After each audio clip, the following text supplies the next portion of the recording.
Thank you for joining us for the Real News Extra. My name is Fred. I'm the operations manager here at RELAW APC, and joining me today is Jennifer Felten, the principal and founder of RELAW APC. So Jennifer, our case of the month involves a neighbor dispute over a fence. Please tell us what happened and what the court held. Right. Well, a lot of neighbor disputes revolve around areas of land in the adjoining land and who owns what, who has rights to what, right. and what's going on. So this case is interesting from the fact that the fence at issue was built in the 1980s. Okay. So we're not talking about a new fence, right? This is not a new issue. This issue has been going on for 50 years. Right. Right? We're not talking about a new issue. But what happened was it became a nuisance. The fence was in poor shape. The city came out and saw it and issued a citation for the nuisance and issued it to the neighbor because the fence was on his property even though it wasn't supposed to be. Right. So that's how they found out that there was an issue, right? No one knew. Our guy, the one who had the encroachment, right? His property was being taken by his neighbor. The encroachment had bought the house in like the 2013, so it had been in place for 40 years before he bought the house. He had no idea, no reason to know, but things happen, and now he finds out. He gets a survey. It shows there's a clear encroachment. So the neighbors are the neighbor who's been encroaching for 40 years is like, well, I want to keep it. And he's like, no, it's fine.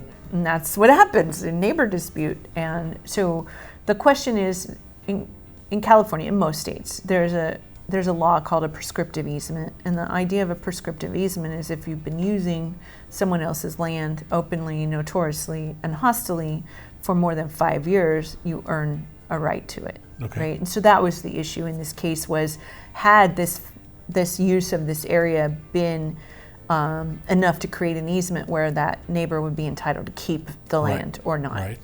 And in this case, the person who was trying to keep the land had built that fence, and she had not done a survey or gotten permits to build the fence. Both of those things resulted in the court saying that she had not been innocent in her use of the other neighbor's land. Right. And so she wasn't entitled to an easement because of her misuse, because she hadn't done what she should have done in the first place. She didn't do it properly. Correct. Right. And so that's what the case held, was that because of her failure to act reasonably, reasonable person standard, she wasn't entitled to the easement despite having used the land for 40, 50 years. Yeah, right. So are cases like this, are they resolved more with a legal or equitable means via the court? Right. So there's laws, of course. Right? I just told you, it has to be adverse. It has to be, there's a whole bunch of rules. The problem is they're all subjective. Yes. Right? So the judge is going to look at the facts, right? And they will put those facts into the law to come up with their solution, but ultimately it's going to be based on equity. I mean, this is a clear example of that, right? Like, from a rule standpoint, she met all the elements for this easement. Right.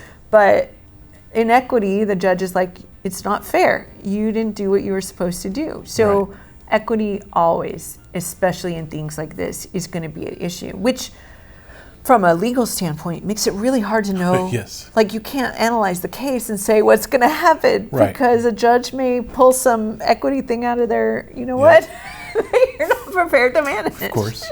Right? So there's a law, right? There's always some sort, especially in California, there's a law about everything, but equity is in things like this in particular is going to be part of that discussion. So you need to be making sure your side looks innocent and the victim, and you're not just trying to check boxes of elements.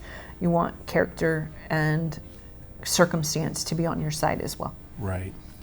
So what are some what are some ways to minimize the risks of having a dispute some best Right. practices, and to actually, prevent going to war with your neighbor.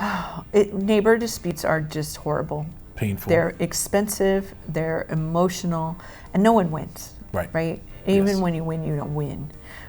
So being proactive, right? If you're going to do something, talk to your neighbor, agree to get a survey, agree to share costs, right? As if there's an issue, maybe your neighbor's tree is causing issues, go have an open conversation. Don't just cut half the tree down, right?